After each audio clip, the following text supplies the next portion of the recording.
গণতন্ত্রের জন্য মন্ত্রিসভা কেন? আমরা জানি গণতান্ত্রিক প্রক্রিয়া তাকে পানিশ করা দরকার, তাহলে এটি অনেক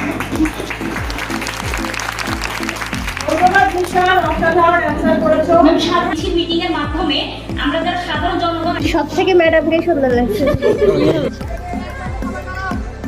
আজকে যাচ্ছি প্রেজেন্টেশন দিতে। আমাদের কলেজে আজকে মাস্টার্সের রাষ্ট্রবিজ্ঞান ডিপার্টমেন্টের প্রেজেন্টেশন আছে। এখন বাজে 8:49। তো ঘুম থেকে উঠেই ফ্রেশ হয়ে আমরা যাব এখন কলেজে। অলরেডি অনেকেই চলে আসছে, আমার যেহেতু অলরেডি লেট হয়ে যাচ্ছে একটু, তাই আমি দ্রুত রিক্সা নিয়ে রওনা দিয়েছি। তো খুব দ্রুত চলে আসলাম আমাদের কলেজে।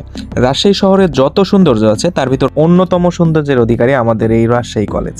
রাজশাহী কলেজের ভিতর ঢুকলে মুগ্ধ হতে বাধ্য। এত সুন্দরটার স্ট্রাকচার, ডিজাইন এবং কলেজের ক্যাম্পাস পুরোটাই অসাধারণ দেখতে।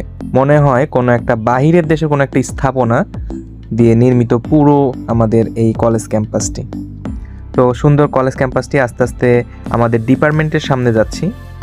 যেহেতু আমি অনেক সকাল সকাল চলে গেছিলাম কলেজে, তো অনেকেই আসে নাই, তখনও ফাঁকা ফাঁকা লাগছিল, বাট অন্য সময় লোড হয়ে যায় পুরোটা। তো এই যে আমার হাতে ট্রাম পেপারটি, এটির প্রেজেন্টেশন আছে আজকে।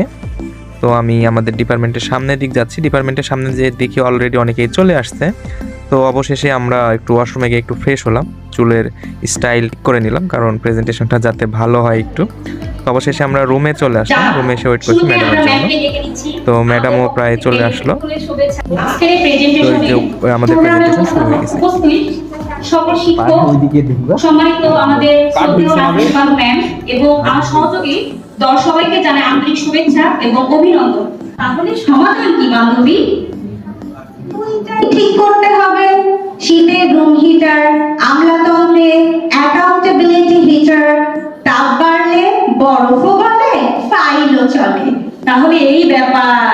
গোলাপ টিমের প্রথম স্লাইড উপস্থাপনের জন্য আমি আমার সহপাঠী বন্ধু আয়েশা খাতুনকে ডেকে নিচ্ছি। তার জন্য একটা জোরে করতালি। রাজনৈতিক প্রভাবযুক্ত, দায়বদ্ধতাহীন কিংবা স্বচ্ছতাহীন হয়ে পড়ে, তখন সেটি গণতন্ত্রের মৌলিক গতিগুলোকে ভারত 2004 সাল থেকে 2009 সালের মধ্যে সরকারি কর্মকর্তাদের বিরুদ্ধে অভিযোগ উঠেছে তারা নিলাম না করে স্বেচ্ছাচারী দেশে এটি বেশি প্রবণতা দেখা যায়। গণতন্ত্রকে কার্যকর তারই ধারাবাহিকতায় এবারও প্রশ্ন আসছে জেলা প্রশাসকদের এই বদলি নিয়ে। বিভিন্ন দল মত সবারই একটা পছন্দ থাকে যে এই জেলা প্রশাসককে এই জেলাতে দিতে হবে। এই যে আমলাতন্ত্রের দলীয় কারণে বাংলাদেশের জায়গা থেকে কোন জনপ্রতিনিধি নির্বাচিত হবে এটা সম্পূর্ণ ঠিক হবে জনগণ। আমরা জনগণ যদি মনে করে থাকি যে না এটা উপর মহল থেকে সম্পূর্ণ নির্ধারণ করে দেওয়া হবে যে ওই জায়গা থেকে